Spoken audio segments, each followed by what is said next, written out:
उसको सुधारना चाहिए ताकि गरीब तबके के लोग पर आज 6 लाख मुकदमा है, उसमें से 3 लाख। आप देख रहे हैं MA न्यूज। बिहार में शराबबंदी कानून को लेकर एक बार फिर बहस तेज हो गई है। नमस्कार, आप देख रहे हैं MA न्यूज। केंद्रीय मंत्री जीतन राम मांझी ने शराबबंदी की समीक्षा की मांग उठाई है। दरअसल मुसहर भूंइया समाज के सांस्कृतिक विकास के लिए आयोजित एक कार्यक्रम को संबोधित करने के बाद मीडिया से बातचीत में उन्होंने कहा कि राज्य में लागू शराबबंदी कानून की सरकार को दोबारा समीक्षा करनी चाहिए। उन्होंने कहा कि इस कानून के तहत अक्सर गरीब और मजदूर वर्ग के लोगों को पकड़ लिया जाता है, जबकि बड़े स्तर पर शराब का कारोबार करने वाले लोग बच निकलते हैं।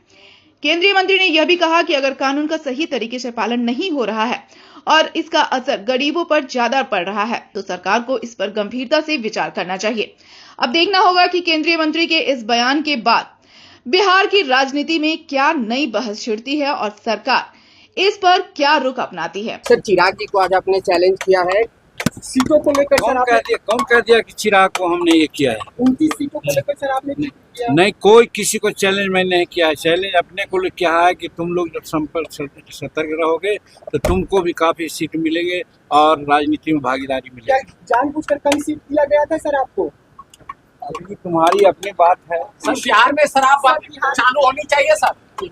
मैं तो पहले से कहा था कि लिमिटेड में चलना चाहिए और शराबबंदी हुई है, उसके क्रियान्वयन में जो गलती हो रही है उसको सुधारना चाहिए ताकि गरीब तबके के लोग पर आज 6 लाख मुकदमा है, उसमें से 3 लाख मुकदमा गरीबों पर भी है और बहुत तरह से टॉर्चर हो रहा है।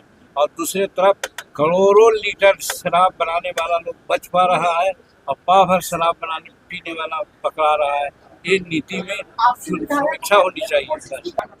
अब शुभकामना है, किसी को भी राजनीति में कहीं रहने का अपना अधिकार बनता है और उसमें अगर ज्वाइन किया है तो हम उसको शुभकामना देते हैं। क्या नीतीश कुमार की तरह से निशांत कुमार काम करेंगे सर? क्या बोले? नीतीश कुमार के तरह निशांत कुमार काम करेंगे? देखिए, अग्नि जो होता है, चिंगारी, वो कभी कभी ऐसा होता है कि राख से छिपा रहता है, अंत में उसमें ज्वाला रहती है। तो कोई मनुष्य का बेटा है तो आगे क्या नहीं कर सकता है, इस पर संदेह किस बात की। इसलिए हमको विश्वास है कि अपने पुत्र के चरण चिन्हों पर चल करके वो अच्छा काम करेंगे। बिहार में शराबबंदी चालू होनी चाहिए सर। अब चलिए, ये बात अलग बात है। नई सरकार